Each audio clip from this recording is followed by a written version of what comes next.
Hello guys, আসসালামু আলাইকুম রহমতুল্লাহ। সবাইকে জানাই পবিত্র ঈদুল আজহার শুভেচ্ছা ও ঈদ মোবারক।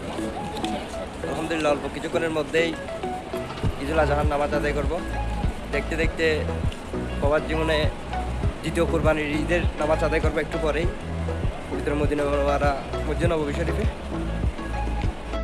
ঈদের আনন্দটাই অবশ্যই অন্যরকম এক অনুভূতি। দেশে থাকলে হয়তো অবশ্যই অন্যরকম এক অনুভূতি, আনন্দ থাকতো মনের মধ্যে। কিন্তু প্রবাস জীবনে এরকম কোনো আনন্দ বা মনের মধ্যে কোনো উল্লাসই নাই।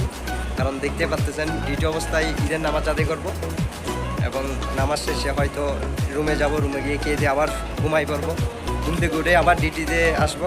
এভাবেই যাবে আমাদের ঈদ প্রবাসীদের, এভাবেই যাবে হাজারো প্রবাসীদের আমার মতোই ঈদ। তো এই জন্য মনে কোনো অনুভূতি নাই। দেশে থাকলে হয়তো অন্যরকম এক মনের মধ্যে আনন্দ থাকতো। ঈদের বন্ধুবান্ধব নিয়ে কোরবানির ঈদ, গরুর মাংস কাটা, জবাই করা অনেক